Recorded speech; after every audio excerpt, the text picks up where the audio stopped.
GMP देख लेते हैं। तो जीएमपी ओवरऑल 19 तारीख से लगाए आपका क्या बोलते हैं 26 तारीख। नमस्कार दोस्तों, welcome back to the channel. आज इस वीडियो में हम बात करने वाले हैं विक्रांत इंजीनियरिंग लिमिटेड आईपीओ की, और सब कुछ एक एक करके डिटेल में डिस्कस कर लेंगे कि कंपनी के एंकर इन्वेस्टर कौन है और कंपनी का क्या वैल्यू है, कंपनी कहाँ पे काम कर रही है, क्या प्रोडक्ट्स है, इनके क्लाइंट्स कौन है, और जीएमपी के बारे में भी डिस्कस कर लेंगे, और इनके फाइनेंशियल्स कैसे हैं वो सारी चीज़ें डिस्कस कर लेंगे। वीडियो को बहुत ही छोटा रखा है मैंने, जिससे कि आपको जानकारी बहुत ही जल्दी मिल जाए और सटीक जानकारी मिल जाए। चलिए वीडियो शुरू करते हैं दोस्तों, लेकिन उससे पहले चैनल को जरूर सब्सक्राइब कर लीजिए, जिससे कि मार्केट का कोई भी इंपॉर्टेंट अपडेट मिस ना हो। मैं जैसे ही अपलोड करूं आपको तुरंत नोटिफिकेशन चला जाए।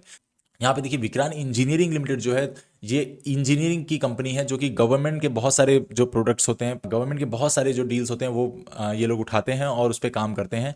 यहाँ पे अगर हम बात करें तो इनकी तरफ से 772 करोड़ का इशू लाया जा रहा है, जो कि जिसमें से 721 करोड़ का फ्रेश इशू है, और ऑफर फॉर सेल जो है 51 करोड़ का है।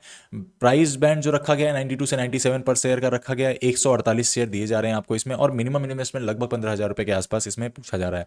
दोनों ही एनएससी बीएससी पे लिस्ट होगा ये आईपीओ। और अगर आईपीओ के इंपॉर्टेंट डेट्स की बात करें तो 26 अगस्त को आईपीओ खुलने वाला है, 29 अगस्त को क्लोज होने वाला है।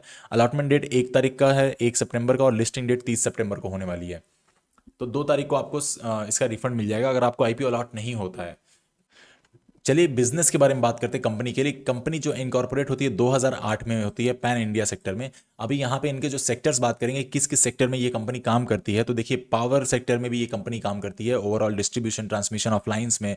तो जो बिजली के तार बिछाने हो गए और जो प्रोवाइड करना हो गया पावर, उसमें भी काम करती है। वाटर इंफ्रास्ट्रक्चर में भी ये काम करती है, तो जितने भी पाइपलाइंस हो गए, टैंक्स हो गए, उन सब चीज़ों में ये काम करती है।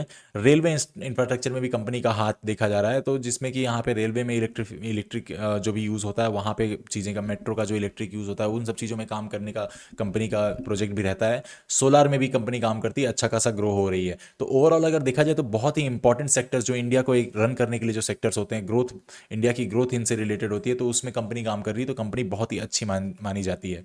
प्रोजेक्ट्स बात करेंगे तो इनके पास 45 प्रोजेक्ट्स है जो इन लोगों ने कंप्लीट कर चुके हैं, लगभग 20,000 करोड़ के आसपास का। 14 स्टेट्स में इन लोगों ने 45 प्रोजेक्ट कंप्लीट किए हैं। 44 प्रोजेक्ट जो है इनके ऑन गोइंग है, लगभग 51,000 करोड़ के आसपास हैं, जो 16 स्टेट में है। और इनके जो मेजर क्लाइंट्स हैं अगर देखेंगे तो एनटीपीसी, पावर ग्रिड और बिहार जैसे बहुत सारे बोर्ड्स हैं। और इनका जो स्ट्रॉन्ग ऑर्डर बुक है वो भी 2400 करोड़ के आसपास का है एज ऑफ जून 2025। तो अच्छा खासा इनके पास ऑर्डर का भी पैसा आ चुका है। एम्प्लॉयज़ की बात करेंगे तो 761 परमानेंट एम्प्लॉयज़ हैं, जो कि कंपनी अच्छी खासी बड़ी है। इनका प्रमोटर होल्डिंग जो देखेंगे तो 81.78% का है। इशू होने के बाद जो है थोड़ा सा रिड्यूस होगा, ऑब्वियस सी बात है।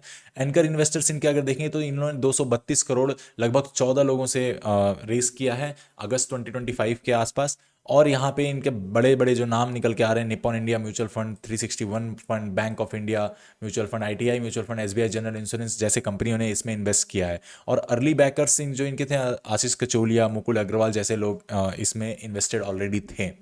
कंपटीटर्स की बात करेंगे तो Kalpataru projects limited, KEC international, techno electric engineering और ट्रांसलेट लाइटिंग और ब्राजील प्रोजेक्ट्स करके।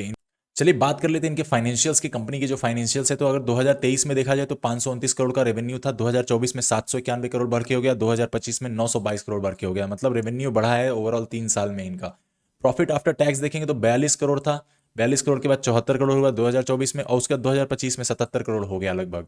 तो इनका जो नेट वर्थ अगर हम बात करें तो 131 करोड़ से 291 और 471 करोड़। और डेप्ट की जो सबसे इंपॉर्टेंट होता है, तो डेप्ट भी बढ़ा है इसमें। अगर आप देखेंगे तो 155 से सीधा 100 करोड़ के आसपास बढ़ोतरी हुई है, 273 करोड़ हुआ है। तो डेप्ट भी बढ़ा है, बट यहाँ पे इनका रेवेन्यू भी बढ़ा और प्रॉफिट आफ्टर टैक्स भी बहुत ज़्यादा नहीं बढ़ा है। लास्ट ईयर से अगर हम बात करें तो 74 से 77 ही हुआ है, क्योंकि यहाँ पे डेप्ट बढ़ गया है, इसलिए प्रॉफिट आफ्टर टैक्स मेरे हिसाब से उतना नहीं बढ़ा है। तो ये देखने वाली एक बात है।